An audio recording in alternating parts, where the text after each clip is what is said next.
welcome সকলোকে মোৰ চেনেললৈ স্বাগতম জনাই আজি আৰম্ভ কৰিবলৈ লৈছো আমাৰ আলোচ্য বিষয় নিপুণ ভাৰতৰ ওপৰত টপিকটো হৈছে আজি নিপুণ ভাৰত এই নিপুণ ভাৰত মিছনটো আসলতে সকলো ছাত্ৰ ছাত্ৰী শিক্ষক তথা অভিভাৱকসকলে জনাটো উচিত কাৰণ এটো এটা শিক্ষাৰ লগত জড়িত বিষয় শিক্ষাটো কেনেকৈ নিপুণ ভাৰতটো মানে আনিছে এইটো বিষয় সকলোৱে জনাটো উচিত তাৰ উপৰিও বিভিন্ন পৰীক্ষাত বিভিন্ন ধৰণৰ প্ৰতিযোগিতামূলক পৰীক্ষাত অৱতীৰ্ণ হ'বলৈ ওলোৱা শিক্ষাৰ্থীসকলৰ কাৰণেও এটা গুৰুত্বপূৰ্ণ বিষয় বিশেষকৈ টেট আৰু সিটেট পৰীক্ষাত যিসকল ছাত্ৰ ছাত্ৰীয়ে টেট পৰীক্ষাত আৰু সিটেট পৰীক্ষাত মানে উত্তীৰ্ণ হ'ব বিচাৰিছে তেওঁলোকৰ কাৰণেও যথেষ্ট গুৰুত্বপূৰ্ণ কাৰণ এইটো এটা শিক্ষাৰ লগত জড়িত বস্তু লগতে এপিএসসি ইউপিএসসিটো ইয়াৰ প্ৰশ্ন অহাৰ সম্ভাৱনা এটা আছে গতিকে সকলোৱে বিষয়টো লাষ্টলৈকে চালে ভাল হ'ব নিজৰ কাৰণেও গতিকে যিখিনি পাৰোঁ বিতংকৈ আলোচনা কৰিবলৈ চেষ্টা কৰিম গতিকে প্ৰথমতে আহোঁ আমাৰ যিটো নিপুণ ভাৰত নামটো আসলতে ক'ৰ পৰা আহিছে এইটো আমি সকলোৱে জনাটো উচিত যে নিপুণ ভাৰত নামটো national initiative proficiency in reading with understanding and numeracy শব্দটোৰ পৰা আহিছে N2 পৰা নেশ্যনেলৰ পৰা N I initiative P proficiency U understanding and numeracy গতিকে গোটেইকেইটা শব্দ লগাই হৈছে নিপুণ যাৰ অৰ্থ হৈছে পাৰফেকশ্যন নহয় জানো গতিকে আমাৰ যিকোনো পাৰফেক্টকৈ পূৰ্ণভাৱে আমাৰ আচলতে শিক্ষাটো দিবলৈ বিচৰা হৈছে গতিকে সেইটো শব্দৰ পৰা ধুনীয়াকৈ মিলাই কিনি national initiative proficiency in reading with understanding and numeracy কৰা হৈছে গতিকে আমি এই শব্দটোৰ অৰ্থটো আমি অসমীয়াটো জনাটো উচিত নেশ্যনেল মানে ৰাষ্ট্ৰীয় ইনিচিয়েটিভ মানে হৈছে পদক্ষেপ লৈছে অৰ্থাৎ ৰাষ্ট্ৰীয় পদক্ষেপ হৈছে এইটো এটা প্ৰফিচিয়েঞ্চি মানে দক্ষতা ইন ৰিডিং ক'ত দক্ষতা হৈছে ৰিডিঙত উইথ শব্দটো আণ্ডাৰষ্টেণ্ডিঙত জোৰ দিয়া হৈছে বুজি পোৱাত কম্প্ৰিহেনশ্যনত গতিকে আণ্ডাৰষ্টেণ্ডিং এণ্ড নিউমাৰেচিটো গুৰুত্ব দিয়া হৈছে গতিকে এইটো মনত ৰাখিবা এই নামটো কেতিয়াবা ফুল মিনিং আহিব পাৰে national initiative for proficiency in reading with understanding and numeracy এই নিপুণ ভাৰত আৰু নিপুণ অসম আপুনি এইটো অসমত ইয়াক নিপুণ অসম হিচাপে জনাজাত হ'ব ঠিক তেনেকৈ বিহাৰত ইয়াক নিপুণ বিহাৰ হিচাপেও জনা যায় গতিকে এই বিভিন্ন প্ৰদেশত আচলতে নামটো চেঞ্জ কৰি কিনি ৰাজ্য চৰকাৰে তেনেকৈ মিছনটো চলাইছে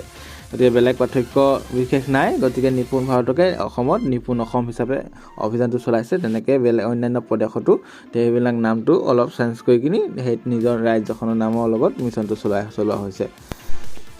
এতিয়া হওকচোন আমি এফালৰ পৰা চাই যাওঁ গোটেই নিপুণ ভাৰত বা নিপুণ অসমৰ যিটো অভিযান এইটো গোটেইখিনি বিতংকৈ এইটো শেষ নহয় ভিডিঅ'ত গতিকে আমি ইয়াতে সাৰাংশখিনি জানিবলৈ চেষ্টা কৰিম গতিকে নিপুণ ভাৰত বা নিপুণ অসম আমি গম পালোঁ যে নিপুণ ভাৰত আৰু নিপুণ অসম একেই প্ৰগ্ৰেম মাত্ৰ ৰাজ্য চৰকাৰে ইয়াক নিপুণ অসম হিচাপে চলাব আৰু এই নিপুণ অসমৰে কাৰ্যসূচী হৈছে FLN গতিকে FLN অৰ্থাৎ ফাউণ্ডেশ্যনেল লিটাৰেচি নিউমাৰেচি নামত প্ৰগ্ৰেমটো কাৰ্যকৰী কৰা হ'ব এই national initiative for proficiency in reading with understanding and numeracy শব্দটো আমি অৰ্থ গম পালোঁ এই নিপুণ ভাৰতত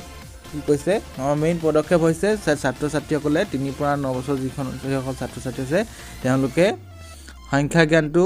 বুনিয়াদী যিটো সংখ্যা জ্ঞান আৰু বুনিয়াদী যিটো ভাষাৰ লিটাৰেচি জ্ঞান সেইটো ভালকৈ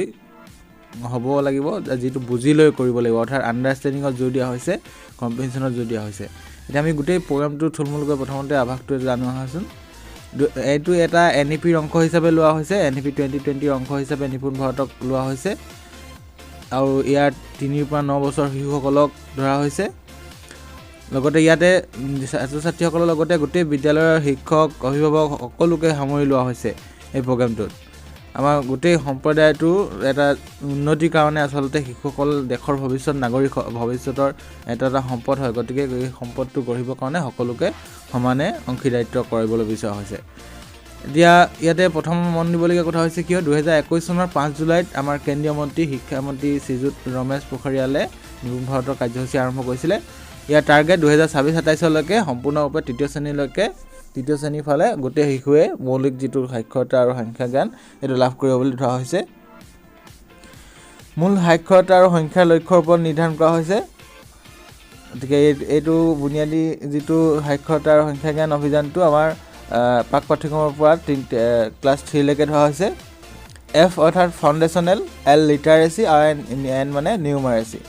ফাউণ্ডেশ্যনেল মানে হৈছে আমাৰ বুনিয়াদী বা মৌলিক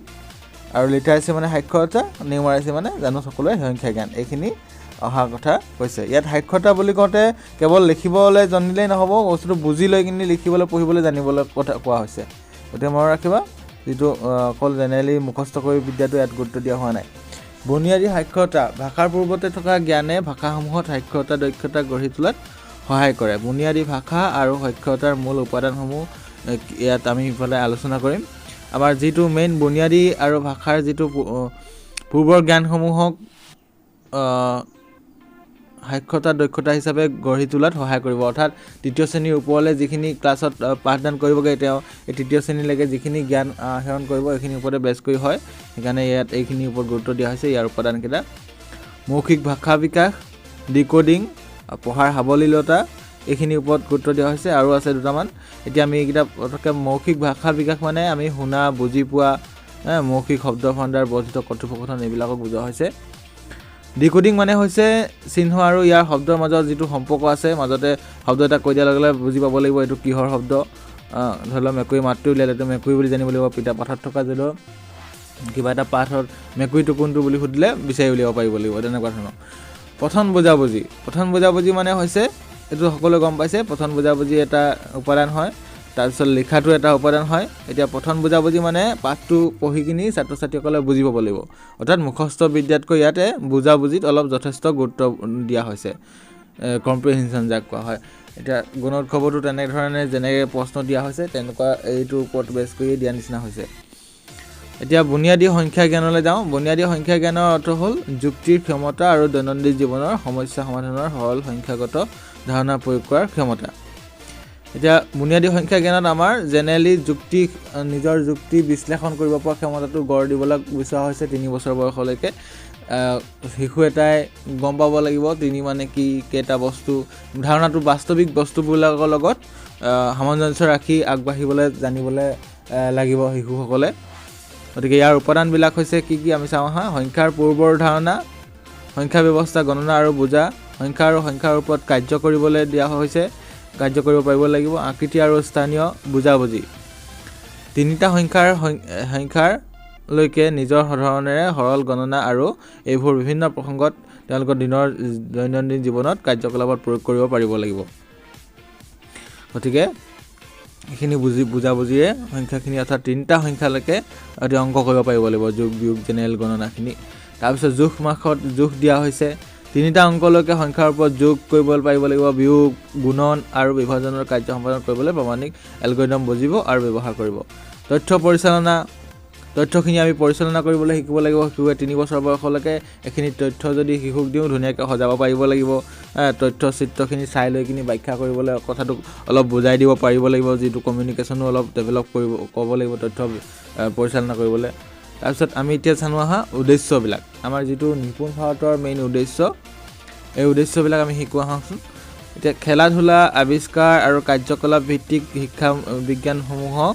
অন্তৰ্ভুক্ত কৰিবলৈ কৈছে শিশুসকলৰ বহনক্ষম পঢ়া আৰু লিখাৰ দক্ষতা থকা বুজাবুজিৰে অনুপ্ৰাণিত স্বাধীন আৰু নিয়োজিত পাঠক আৰু লেখক হ'বলৈ সক্ষম কৰা শিশুসকলক স্বাধীনভাৱে চিন্তা কৰিবলৈ শিকোৱা হৈছে শিকাবলৈ কোৱা হৈছে সংখ্যা জোখ আকৃতি এইবিলাক যুক্তি সহকাৰে বুজিব পাৰিবলৈ চেষ্টা কৰা হৈছে তাৰপৰা শিশুৰ চিনাকি ঘৰ মাতৃভাষা উচ্চ মানৰ আৰু সাংস্কৃতিকভাৱে সহায়জনক পাঠদান শিক্ষণ সামগ্ৰীৰ উপলব্ধতা আৰু ফলপ্ৰসূ ব্যৱহাৰ নিশ্চিত কৰিব কৈছে শিক্ষক প্ৰধান শিক্ষক এইবিলাকৰ বিকাশৰ এই সামৰ্থ্য বিকাশৰ ওপৰত গুৰুত্ব দিয়া হৈছে সকলো অংশীদাৰ অৰ্থাৎ শিক্ষক অভিভাৱক সকলোকে সামৰি লোৱা হৈছে এটা সম্প্ৰদায়ক সামৰি লোৱা হৈছে আগবাঢ়ি যোৱাত পৰ্টফলিঅ' গোট আৰু সহযোগিতামূলক কাম প্ৰকল্পৰ কাম কুইজ ভূমিকা পালন খেল মৌখিক উপস্থাপন এইবিলাকক সকলোকে সাঙুৰি লোৱা হৈছে অন্যান্য কিছুমান বৈশিষ্ট্যও আছে আমাৰ নিপুণ অসমত অন্যান্য বৈশিষ্ট্যটো হ'ল যে মিছনৰ লক্ষ্যসমূহ লক্ষ্য বুনিয়াদী সাক্ষৰতা আৰু সংখ্যাৰ লক্ষ্যৰ ওপৰত নিৰ্ধাৰণ কৰা হয় যদিও সামগ্ৰিক লক্ষ্য হৈছে তৃতীয় শ্ৰেণীৰ শেষৰ ফালে শিক্ষণ ফলাফল লাভ কৰা সেইবিলাক বাল বাটিকাৰ পৰা অৰ্থাৎ ক শ্ৰেণীৰ পৰা তৃতীয় শ্ৰেণীলৈকে বিকশিত কৰা লক্ষ্যসমূহ NCERT আৰু আন্তঃৰাষ্ট্ৰীয় গৱেষণা আৰু ARF অধ্যয়নৰ দ্বাৰা বিকশিত শিক্ষণ ফলাফলৰ ওপৰত ভিত্তি কৰি লক্ষ্যসমূহ NCERT আৰু আন্তঃৰাষ্ট্ৰীয় গৱেষণা আৰু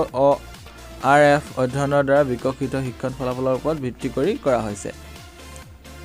বিভিন্ন ৰিচাৰ্চ কৰা হৈছে তাৰ ওপৰত ভিত্তি কৰি কৰিছে উদাহৰণস্বৰূপে এজন শিশুৱে বয়স অনুসৰি অজ্ঞাত পাঠৰ পৰা ক্ৰমে দ্বিতীয় আৰু তৃতীয় শ্ৰেণী শেষলৈকে প্ৰতি মিনিটত 45ৰ পৰা 60টা লৈকে শব্দ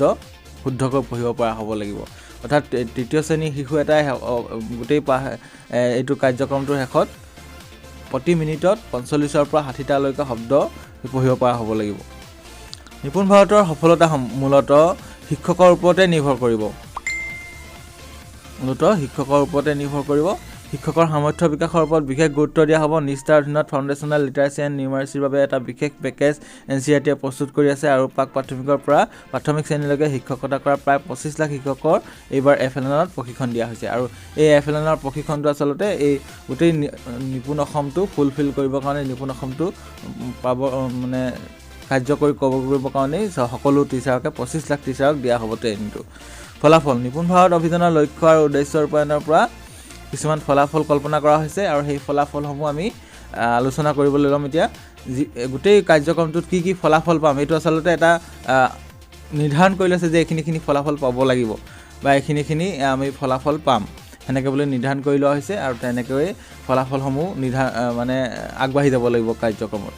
কি হৈছে আমি লেভেল এফালৰ পৰা চাই যাওঁ মৌলিক দক্ষতাই শিশুসকলক শ্ৰেণীত ৰাখিবলৈ সক্ষম কৰে যাৰ ফলত ড্ৰপ আউট হ্ৰাস পায় আৰু প্ৰাথমিক পৰ্যায়ৰ পৰা উচ্চ পৰ্যায় প্ৰাথমিক আৰু মাধ্যমিক পৰ্যায়লৈ পৰিৱৰ্তনৰ হাৰ উন্নত হয় এইটো এটা মূল লক্ষ্য ড্ৰপ আউটটো নাইকিয়া কৰিব লাগিব যদি আমি শিশুসকলে যদি প্ৰথম অৱস্থাতে যদি মৌলিক দক্ষতাখিনি আহৰণ কৰে তেতিয়াহ'লে ল'ৰা এটাই স্কুল যাবলৈ মন কৰিব কিন্তু যদি তিথিলৈকে যদি সি ভালকৈ পঢ়িব লিখিবলৈ নাজানে সেই ল'ৰাটো 4-5ত গৈ যেতিয়া একো নোৱাৰা হৈ যায় তেতিয়া ল'ৰাটো অট'মেটিক ড্ৰপ আউট হ'বলৈ ধৰে আৰু সেইখিনিকে নাইকিয়া কৰিবলৈ বিচৰা হৈছে এইটো এটা প্ৰথম ফলাফল কাৰ্যকলাপ ভিত্তিত শিক্ষণ আৰু অনুকূল শিক্ষণ পৰিৱেশৰ শিক্ষাৰ মান উন্নত কৰিব এতিয়া কাৰ্যকলাপ ভিত্তিত যদি আমি শিক্ষণ দিওঁ যেনেধৰণে শিকাব লাগে ধৰি লওক যি কাৰ্যকলাপ যদি অভিজ্ঞতামূলক যদি কিবা এটা ক্ৰিয়াকলাপৰ যোগেদি যদি ছাত্ৰ ছাত্ৰীসকলক শিকোৱা হয় তেতিয়াহ'লে শিক্ষাৰ মান উন্নত হয় এতিয়া আপোনালোকে চাবচোন যিকোনো এটা কাম আপোনালোকে কিবা পঢ়া কথা এটা যিমান সোনকালে মনত ৰাখিব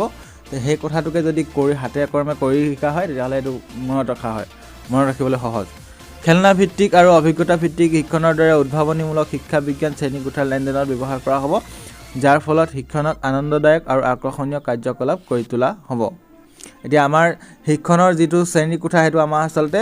বিৰক্তিদায়ক হোৱাতকৈ আনন্দদায়ক হোৱাটো অতি জৰুৰী হয় আৰু আকৰ্ষণীয় কাৰ্যকলাপৰ দ্বাৰাহে ইয়াক সম্ভৱপৰ হৈ উঠিব আমি যদি খেলৰ সহায়েৰে বিভিন্ন ধৰণৰ নতুন পদ্ধতিৰে যদি শিক্ষা